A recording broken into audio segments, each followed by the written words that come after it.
భాగ్యము మాకు కలిగజేసినని అనుకుందురేమో. కాగా నీ దేవుడైన యెహోవాను జ్ఞాపకం చేసుకొనవలెను.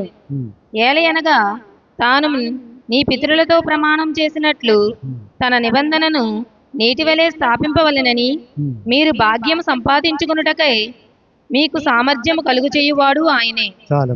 ఇక్కడ చూడండి, మీరు సామర్థ్యము, మా బాహుబలము, ఇంత భాగ్యము మాకు కలిగజేసిన అనుకుందురేమో. ఏదైనా సంపాదించుకున్నారనుకోండి, మీరు ఏమనుకుంటాం? మనం ఏమనుకుంటాం చెప్పండి?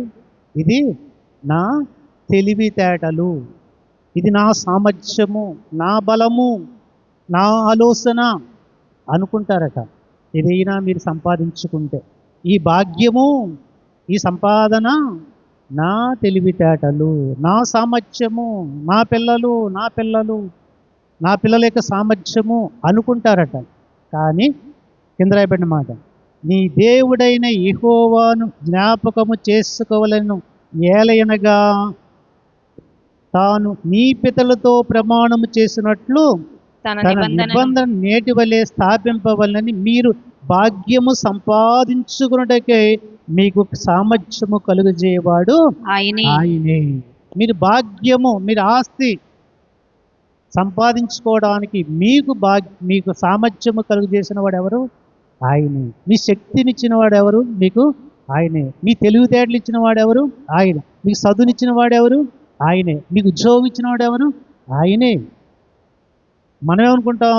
మన సామర్థ్యము, మన తెలివితేటలు, మన తల్లిదండ్రుల యొక్క జ్ఞానము, వారి యొక్క పెట్టుబడి, ఇదంతా మనం అనుకుంటాం. కానీ ఆ సామర్థ్యము, ఆ యొక్క సంపాదనకి, ఆ భాగ్యాన్ని సంపాదించుకోవడానికి సామర్థ్యాన్ని ఇచ్చిన వాడు ఎవరట? దేవుడే. స్తోత్రం చెప్తారా? హల్లెలూయా. ఈ విషయాన్ని నమ్ముతున్నారా? లేకపోతే ఇంకా నా సామర్థ్యము, ఇంకా నా బలము, ఇంకా నా తెలివితేటలు, ఇంకా నా ఆలోచనలు అనుకుంటున్నారా? ఏమి ఉండవు. నీ ఆలోచనలు, నీ సామర్థ్యము, నీ తెలివితేటలు ఏమీ ఉండవు. అదైందా? ఆ సామర్థ్యాన్ని ఇచ్చిన వాడు ఎవరు? దేవుడే. స్తోత్రం చెప్పండి. హల్లెలూయా, హల్లెలూయా. అని చేత ఇప్పుడు ఎవరి మీద ఆధారపడాలి? దేవుని మీద ఆధారపడాలి. సామర్థ్యం మీద కాదు, అండి ధనం మీద కాదు, డబ్బు మీద కాదు, అండ్ ఆలోచన మీద కాదు, కానీ దేవుని మీద ఆధారపడాలి. రెండవ మాట మనం చూసినట్లయితే, అంటే డబ్బు లేదా ధనము అనేటువంటిది దేవుని ఇచ్చినటువంటి గొప్ప గిఫ్ట్ అన్నమాట. మనకి అది గిఫ్ట్, అది వరాని కింద మనం భావించాలి. ఏదైనా మనకు దేవుడు ఇస్తే అది దేవుడు ఇచ్చినటువంటి భాగ్యము, దేవుడు ఇచ్చిన వరముగా మనము భావించాలి. రెండవ మాట చూస్తే, ధనాస సమస్తమైన కీడులకు మూలము. ధనాసట సమస్తమైన కీడులకు మూలమట. అంటే అర్థం ఏంటి? అంటే ధనాస అంటే నాకు అర్థం కాదు. ధనం సంపాదించుకోవడం, ఆశపడడం తప్ప? చెప్పండి. ధనం సంపాదించుకోవాలి కదా, ఆశ ఉండాలి కదా. ఏమండి? ఆశ ఉండొచ్చు కానీ అత్యాశ, అదే దురాశ ఉండకూడదండి. అత్యాశ ఉండకూడదు, దురాశ ఉండకూడదు. అంచేత దురాశ గురించి ఏం చెప్తారు సామెత? దురాశ దుఃఖానికి షేట్ అన్నమాట. అంటే దురాశ దుఃఖాన్ని కలుగు చేస్తుందని, దురాశ ఉంటే దుఃఖానికి కలుగు చేస్తుందని చెప్పడం అన్నమాట. ఏమంటే మన బైబిల్లో చాలామంది చూస్తుంటాం దురాశతో ఉన్నవాళ్ళు. ఉన్నారా? ఒకళ్ళు పేరు చెప్పండి. అననీయ సప్యరాలట. ఈ అమ్మాయి చెప్తుంది, అననీయ సప్యరా. వాళ్ళు చేసిన తప్పేంటి చెప్పండి? వాళ్ళు చేసిన తప్పేంటి? ఆస్తిని అమ్మి దాచుకున్నారా? మరి వాళ్ళ ఆస్తిని దాచుకోరా? కానీ నీ ఆస్తి ఉంది, నువ్వు అమ్ముకున్నావు, నువ్వు దాచుకోవా? ఇచ్చేస్తావు వీటంతాని. చెప్పండి. ఇప్పుడు చెప్పండి నాకు సమాధానం. ఇప్పుడు ఒక ఎకర నెల ఉందండి, ఒక 50 లక్షలకు అమ్మేసుకుంది. ఏమండి? అంతే ధర వచ్చింది, తప్పే ఉంది, అంతే చెప్పుకుంది. 50 లక్షలకి 40 లక్షలు అమ్ముకున్నాను చెప్పింది, తప్పే ఉంది దాంట్లో? చెప్పాలి. ఇక్కడ సంఘటన జరిగింది ఏంటంటే, నేను పూర్తిగా చదివినప్పుడు నాకు అర్థమైంది ఏంటంటే, అక్కడ ఆ కాలంలో ఆస్తులన్నీ అమ్మి అపోస్తుల దగ్గర పెడితే వాళ్ళందరూ కూడా చక్కగా లేని వారికి ఇస్తూ ఉన్నటువంటి సందర్భంలో జరిగినటువంటి సంఘటన. అక్కడ ఎవరు అపోస్తులుగా ఉండాలన్నా, ఎవరు ఒక ఉన్నతమైన స్థితిగా ఉండాలన్నా, ఎవరు గొప్పవారుగా ఉండాలన్నా వాళ్ళు ఏం చేసేవారు, వాళ్ళ ఆస్తులన్నీ కూడా అమ్మి అపోస్తుల పాదాల దగ్గర పెడితే వాళ్ళందరూ కూడా పంచిపెట్టేవారు అన్నమాట. అలాగే అననీయ సప్పీరాలు కూడా అమ్మి ఆస్తిని కొంత దాచుకుని మిగతాదంతా తెచ్చి అపోస్తుల పాదాల దగ్గర పెట్టారన్నమాట. పేతురు తర్వాత మిగతా వాళ్ళ దగ్గర పెట్టారు. పేతురు అడుగుతాడనమాట, ఏమని, నువ్వు ఇంతకే అమ్మావా అంటే ఏమన్నాడు, నేను ఇంతకే అమ్మాను. నువ్వెందుకు అబద్ధం ఆడుతున్నావు అంట్లోకి, నేను అబద్ధము ఆడలేదన్నాడు. అనగానే తప్పేలమంటే ఏమైపోయాడు, మరణించాడు. యవనస్తులు వచ్చి తీసుకుని వెళ్ళిపోయారు. తర్వాత ఇది తెలియక భార్య వచ్చిందంట, సప్పీరా. వచ్చి ఈమె ఏముంటుంది, ఈమె కూడా అంతకే అంతకే అమ్మారంటే అంతకే అమ్మని ఈవిడ అందనమాట. ఎందుకు పరిశుద్ధాత్మ దేవుడిని నీవు దుఃఖపరుస్తున్నావు, మోసపరుస్తున్నావు అంట్లోకి ఆవిడ కూడా ఏమైంది, మరణించిందన్నమాట. మరణించిన తర్వాత ఆమెను కూడా తీసుకెళ్ళిపోయారు. ఇక్కడ ఎందుకు వాళ్ళు మరణించారు అన్నది మనం జ్ఞాపకం చేసుకుంటే, వాళ్ళు అబద్ధం ఆడారు ఒకటి. అంటే ఇక్కడ అబద్ధం ఆడకూడదన్నమాట. అక్కడ ఆస్తి, వాళ్ళ ఆస్తి వాళ్ళు అమ్ముకున్నారు, తప్పులేదు. తర్వాత వాళ్ళు ఆస్తిలో కొంత దాచుకుని ఇచ్చారు, తప్పులేదు. ఆ దాచుకుని ఇచ్చినప్పుడు ఏం చెప్పాలి, మేము 50 లక్షలకి ఎన్నో, ఇదిగో 10 లక్షలు మేము తీసుకున్నాం, 40 లక్షలు మీరు ఖర్చు పెట్టండి అని చెబితే ఏ రకమైన సమస్య లేకుండా ఉంటున్నానన్నమాట. అక్కడ దేవుని ముందు ఏమండి, వాళ్ళు గొప్పదనం చెప్పుకోవాలని, దేవుని దృష్టిలో గొప్పవాళ్ళుగా ఉండాలని మేము అన్నిందంతా కూడా ఇచ్చేసాము అన్నటువంటి సందర్భం అన్నమాట. అంచేతే వాళ్ళకి ఏమైంది, వాళ్ళకి ప్రాణాపాయము జరిగిందని మనం డీప్గా మనం చదివితే తెలుస్తుందన్నమాట. అంచేత అంటే ఇక్కడ అబద్ధము ఆడకూడదు. అక్కడ అమ్మింది వాళ్ళదే, దాచుకున్నది వాళ్ళదే, కానీ ప్రాణాలు కోల్పోయారు. కారణం ఏంటి, ఒకవేళ నేను అనుకుంటాను అమ్మేరు 50 లక్షలు, ఏమీ ఇవ్వలేదు అనుకోండి, ఏ గొడవ లేదనుకుంటాను, అంటే గొడవ లేదు కదా. కానీ ఒక 40 లక్షలు ఇచ్చారు అనుకోండి, 10 లక్షలు దాచుకున్నారు అనుకోండి, 10 లక్షలు అవసరాలు గుంచుకున్నాం, 40 లక్షలు ఇచ్చాం, ఏ గొడవ లేదు. ప్రాణాన్ని పోగొట్టుకుని ఉండేవారు కాదు, వాళ్ళ డబ్బే కదా, వాళ్ళు దాచుకోవడానికి హక్కు ఉంది కదా. కానీ అక్కడ జరిగినటువంటి సంఘటన అంటే ఏమండి, అబద్ధము ఆడారు, అబద్ధం. అంచేత అననీయ సప్పీరాలు ఏమయ్యారు, ప్రాణాన్ని పోగొట్టుకున్నారు. ఇంకా ఎవరున్నారు, అది దురాశ అన్నమాట. అది దురాశలోకి వస్తుంది. అంటే గొప్పవారుగా ఉండాలి, అంత ఇచ్చేసిన వారుగా ఉండాలి అన్నటువంటి భావన. ఇంకోటి చెప్పండి, ఇంకెవరు, గెహాజీ ఏం చేశాడు, ఏమండి, ఇవన్నీ కూడా రివర్స్లో ఆలోచిస్తే ఒకలాగా ఒకసారి వాళ్ళదే కరెక్ట్ ఏమో అనిపిస్తుంది, కానీ డీప్గా మనం ఆలోచిస్తుంటే వాళ్ళది తప్పని. ఇక్కడ నయమాను, తర్వాత నయమాను పనిపిల్ల ఈ సిరియా దేశానికి సైన్యాధ్యక్షుడట. ఈ సిరియా దేశంలో ఎక్కడుంది అది, సిరియా దేశం ఇప్పుడు ఇజ్రాయెల్ దేశానికి పక్కనే ఉంది. అది కూడా సిరియా దేశం ఎక్కడుంది, ఇజ్రాయెల్ దేశం. ఇప్పుడు యుద్ధం జరుగుతున్నాయి కదా, ఆ పక్కన ఉందన్నమాట. లెబనాను, సిరియా, తర్వాత ఐగుప్తు, ఈజిప్ట్ అంటున్నాం కదా, ఈజిప్టు, తర్వాత ఇరాకు, తర్వాత పక్కన ఇరాన్ నుంచి వచ్చిన వాళ్ళే చాలామంది. వీళ్ళందరూ కూడా కొన్ని జాతులు, ఏమండి. అయితే ఇక్కడ సిరియా దేశానికి సైన్యాధ్యక్షుడు నయమాను, వాడికి ఏమొచ్చింది, కుష్ఠరోగం ఉంది. దేవుని యందు భయం ఉంది, భక్తి ఉంది, దేవుని యందు భయం ఉంది, భక్తి ఉంది, కానీ ఏమైంది, కుష్ఠరోగము వచ్చిందన్నమాట. వచ్చిన తర్వాత నయమాను ఇంట్లో పనిచేసే ఒక పనిపిల్ల ఏం చేస్తుంది, నా యజమానుడు ఇక్కడ కాదు కానీ ఎక్కడ ఉండాలని చెప్పింది, ఇజ్రాయెల్ దేశంలో ఒక ప్రవక్త ఉన్నాడు, ఆ ప్రవక్త దగ్గరికి వెళితే చెప్పండి వాడు స్వస్థత పొందుకుంటాడు అని చెప్పినప్పుడు, సరే ఎంతమంది డాక్టర్ల దగ్గర తీసుకెళ్ళినా, ఎన్ని వైద్యాలు చేయించినా ఎన్ని ఆయుర్వేదాలు వేసినా ఎన్ని పసర మందులు పెట్టినా తగ్గలేదు కాబట్టి ఈ పిల్ల ఏదో అంటుంది కాబట్టి భార్య కూడా అంత గట్టిగా చెప్పు ఉంటుంది. గట్టిగా చెప్తుంది కాబట్టి అమ్మాయి ఒకసారి వెళ్ళి చూసిరా అన్నప్పుడు బయలుదేరి వెళ్ళాడు. ఒక లెటర్ పట్టుకెళ్ళాడు అనమాట. ఎవరికి? ఇజ్రాయెల్ రాజుకి. ఇజ్రాయెల్ రాజుకి ఒక లెటర్ పట్టుకెళ్తే లెటర్ చింపేసుకున్నాడు. ఒళ్ళంతా బట్టని చింపేసుకున్నాడు. ఏంటి? నేను ఎలాగా ఈ నయమానికి కుష్ఠరోగం నేను పోగొట్టగలను. ఏమన్నాడు? ఏమంటున్నాడు? నయమానికి కుష్ఠరోగం నేను ఎలాగ పోగొట్టగలను కలవరపడిపోతున్నాడు అనమాట. వాళ్ళు కానీ సిరియా దేశం నుంచి యుద్ధానికి ఈ రకంగా నన్ను పంపాడేమో అనేటువంటి బాధతో ఉన్నాడన్నమాట. ఉన్నప్పుడు ఆ విషయం ఎవరికి తెలిసింది? ఎలీషా ప్రవక్తకి తెలిసిందన్నమాట. ఎలీషా ప్రవక్తకి ఎప్పుడైతే తెలిసిందో ఏమండి వాడు నా దగ్గరికి పంపించండి అన్న. పంపించమన్నప్పుడు మరి ఎలీషా ప్రవక్త దగ్గరికి పంపించారు ఈ యొక్క నయమాన్ని.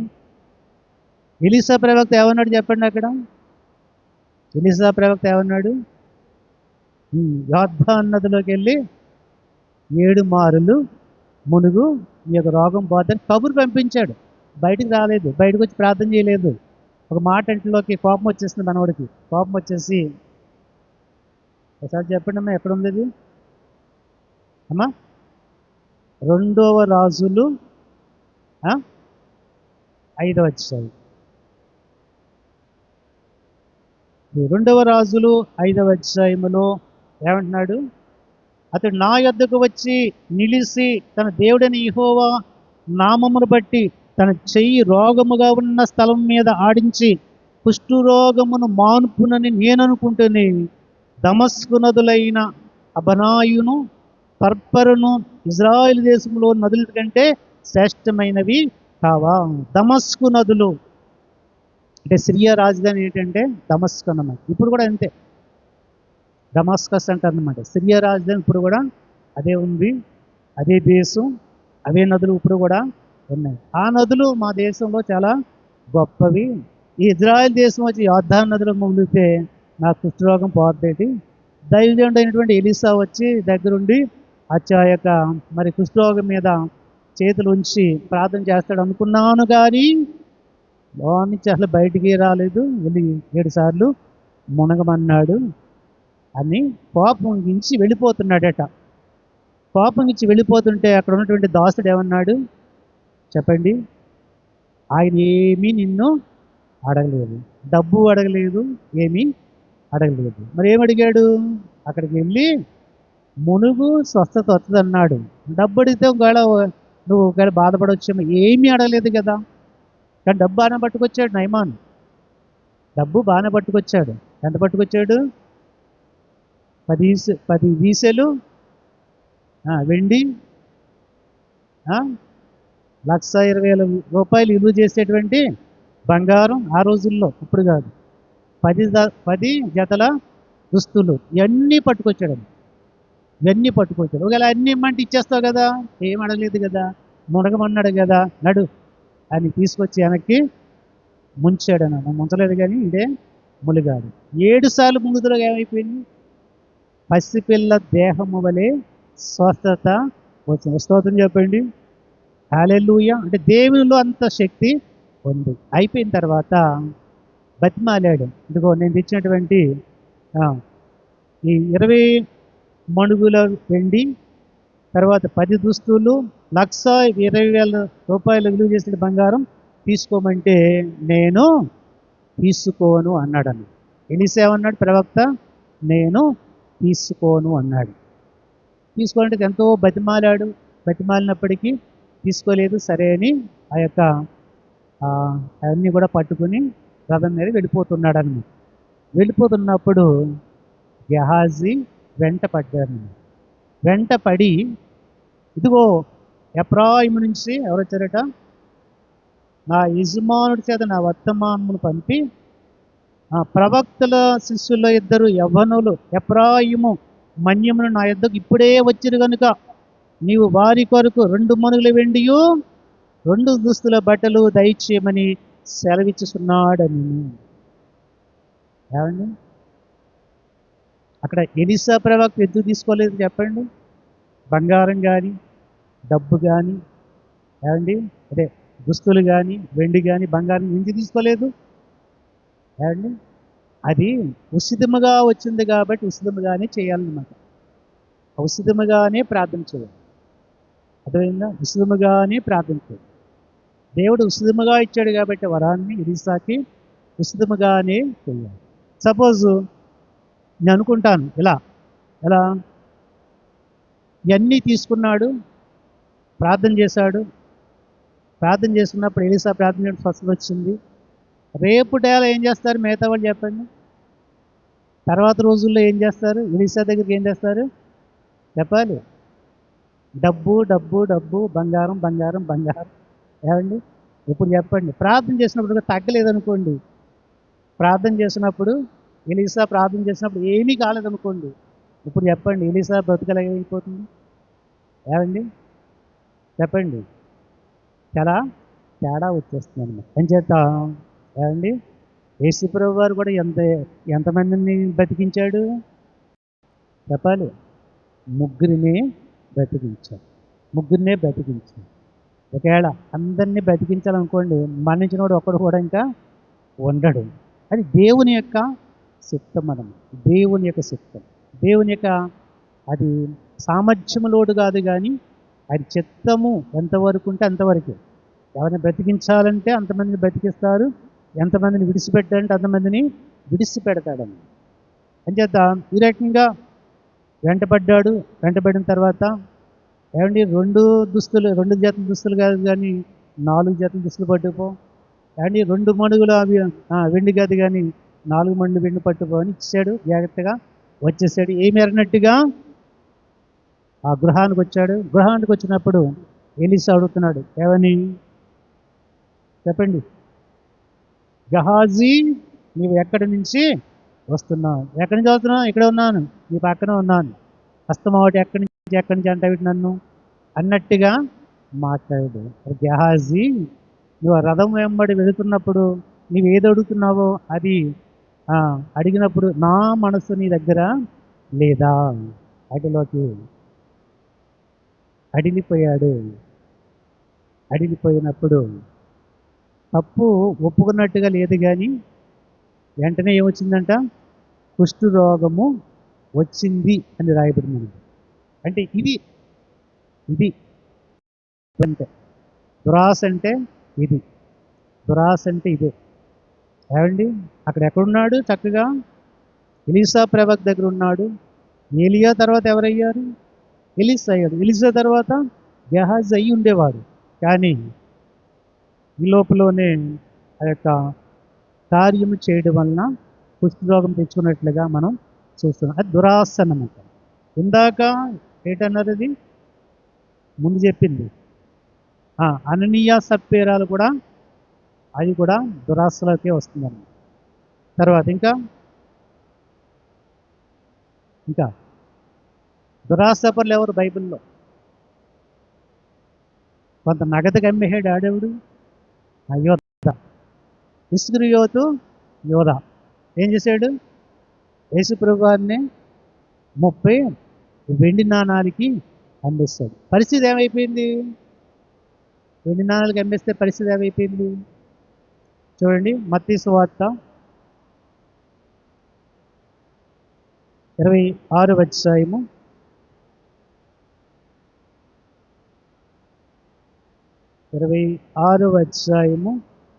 14 నుంచి 16 వచనాలు. అప్పుడు 12 మందిలో ఒకడగు ఇస్కరియోతు యూదా ప్రధాన యాజకుల యొద్దకు వెళ్ళి, నేను ఆయనని మీకు అప్పగించిన ఎడల నాకేమిత్రని వారిని అడిగాను. అందుకు వారు 30 వెండి నాణెములు తూసి వానికి ఇచ్చిరి. వాడప్పటి నుండి ఆయన అప్పగించుటకు తగిన సమయము కనిపెట్టుచుండెను. ఎవరైనా? ఇస్కరియోతు యూదా. అంటే యేసుప్రభు వారు 12 మంది శిష్యులలో ఒకడు. ఈయనకి చాలా అధికారం ఉంది. ఫైనాన్స్ మినిస్టర్గా ఉన్నాడు, ఏమంటే ట్రెజరర్గా ఉన్నాడు. డబ్బంతా ఈయన ద్వారా ఆయన ఖర్చు పెట్టేవారు అన్నమాట. అటువంటి ఇస్కరియోతు యోధ యేసు ప్రభు వారిని అప్పగింపడానికి ఎంత కావాలన్నాడు? 30 వెండి నాణ్యం. ఇదేంటిది? దురాశ అన్నమాట. దురాశ అంటే అదే ఏంటి? మనుషులను నమ్మేసి డబ్బు సంపాదించడం దురాశ కాకపోతే ఏమవుతుంది చెప్పండి? దురాశ అన్నమాట. ఆఖరికి ఏమైపోయాడు చెప్పండి? ఊరేసుకొని పైనుంచి ఊరేసుకొని ఉరికి తెగిపోయిందేమో తెలియదు, కానీ కింద పడి పేగులు బయటకు వచ్చినాయని అపోస్తుల కార్యాల్లో రాయబడిన మాట కూడా మనం ఇక్కడ చూస్తాం. అంటే ఇక్కడ ఆ పదం రాయలేదు, కానీ 27వ అధ్యాయము 3 నుంచి 5 వచనాలు. అప్పుడు ఆయనను అప్పగించిన యోధ ఆయనకు యేసు ప్రభువారికి శిక్ష విధింపబడగా చూసి పశ్చాత్తాపపడి ఆ 30 వెండి నాణెములు ప్రధాన యాజకుల యొద్దకును మరలా తెచ్చి, నేను నిరపరాధ రక్తమును అప్పగించి పాపము చేసిదని చెప్పాను. వారు దానితో మాకేమి, నీవే చూసుకునమని చెప్పగా అతడు ఆ వెండి నాణెములు దేవాలయములో పారవేసి పోయి ఉరి పెట్టుకునేను. దురాశకి ఏమైంది? దురాశకి ఏం మిగిలింది? ఉరి మిగిలిందన. అక్కడ దురాశకి ఎవరన్నారు ఇందాక వాడిని? ఎవరు? గెహాజీకి ఏం మిగిలింది? కుష్ఠరోగం మిగిలింది. తర్వాత అననీయ సభ్యులకి ఏం మిగిలింది? సావు మిగిలింది. అంటే దీనికి అన్నిటికీ కారణం ఏంటి? దురాశ, లోభత్వము, డబ్బే అండి. అంచేత ఆ రకంగా సంపాదన అనేటువంటిది ఉండకూడదు అనేటువంటి సత్యం ఇక్కడ రాయబడింది అన్నమాట. హల్లెలూయా. అంచేత మరి మాటలు జాగ్రత్తగా గమనించాలి. ఏమండి? తర్వాత 3వ మాట మనం చూసి మనం ముగించుకుందాం. 3వ మాట ఏంటంటే ధనవంతుడైన మూర్ఖుడు అన్నమాట. ధనం ఉంది కానీ వాడు ఎటువంటి వాడు? మూర్ఖుడు అన్నమాట. వీడెవడు? నా నా నా నా నా సంపాదన, నా తెలివితేటలు, నా సామర్థ్యము, నా పొలము, నా పంట అన్నీ నాయే. ఏమండి? ఏమన్నాడు దేవుడు? ఓరి వెర్రివాడా అన్నాడు. ఒకసారి చెప్పండి, ఏమన్నాడు? ఓరి వెర్రివాడా. ఏమండి? దీంట్లో ఒకసారి ఆలోచించండి. వాడి పొలం బాగా పండింది, వాడు బాగా సంపాదించుకున్నాడు, వాడు ఇప్పి కొత్త కొట్లు కట్టించుకుని, కొత్త గాదులు కట్టించుకుని, ధాన్యం పోసుకొని తన ప్రాణంతో అనుకుంటున్నాడట, నేను సుఖంగా ఉండాలి, నేను తినాలి, నేను తాగాలి. దీంట్లో తప్పే ఉంది ఏమండి? అంటే నీకు సామర్థ్యము, నీకు తెలివితేటలు, నీకు ఆలోచనలు, ఏమండి, ఇవన్నీ ఇస్తే నీకా? ఏమండి? నీ ప్రాణానిక? నువ్వు సంతోషంగా ఉండాలన్నా, నువ్వు సుఖంగా ఉండాలన్నా కాదు. ఏమండి? నీతో పాటు ఎవరైతే ఇంకా లేనివారు ఉన్నారో వాళ్ళను కూడా చూడవలసిన బాధ్యత ఉంది అనేటువంటి సత్యం ఇక్కడ యేసుప్రభు వారు ఈ ఉపమానం ద్వారా చెప్తున్నారు అన్నమాట. లోకాసువార్త 8వ అధ్యాయము 12వ అధ్యాయం.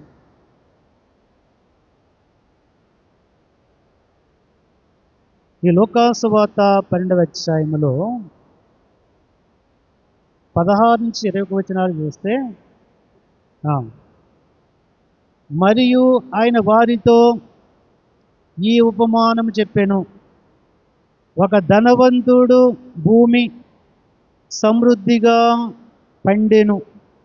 అప్పుడు అతడు, నా పంట సమకూర్చుకున్నటకు నాకు స్థలము చాలదు కనుక నేనేమి చేతునని తనలో తాను ఆలోచించుకొని, నేనిలాగు చేతును, నా కొట్లు విప్పి వాటికంటే గొప్పవాడిని కట్టించి అందులో నా ధాన్యమంతటిని, నా ఆస్తిని సమకూర్చుకొని, నా ప్రాణముతో, ప్రాణమా, అనేక సంవత్సరములకు విస్తారమైన ఆస్తి నీకు సుఖించుము, తినుము, త్రాగుము, సంతోషించమని చెప్పుకుందును అనుకునేను. అయితే దేవుడు, వెర్రివాడా, ఈ రాత్రి నీ ప్రాణమును అడుగుచున్నాను, నీవు సిద్ధపరిచినది ఎవని వగునని అతనితో చెప్పాను. దేవుని ఎడల ధనవంతుడు కాక తన కొరకే సమకూర్చుకున్నవాడు అలాగునని ఉండునని చెప్పాను. దేవుని నామానికి మహిమ కలుగునగాక. హల్లెలూయా, హల్లెలూయా. అర్థమైంది అనుకుంటాను. దీంట్లో ఏం కనపడుతున్నాయి? నా ఏంటి? నా నా నా పంట, నా స్థలము చాలదు, నేనేమి చేతును, నా కొట్లు, నా ధాన్యము, నా ఆస్తి, నా ప్రాణముతో అని నా నా నా నా ఏమండి? అంటే ఇటువంటి వ్యక్తులు కూడా ఉంటారు. అంటే వీళ్ళు ఇతరులకు ఏ రకమైన సహాయము చేయనటువంటి లోబులు అన్నమాట. నేను నేను నేను నా కుటుంబం నా కుటుంబం, ఏమండి? అటువంటి వారిని, అంటే తప్పు లేదు కానీ వీడికి ఉన్నదానికంటే ఎక్కువ సంపాదించుకున్నాడు, ఎక్కువ పండింది.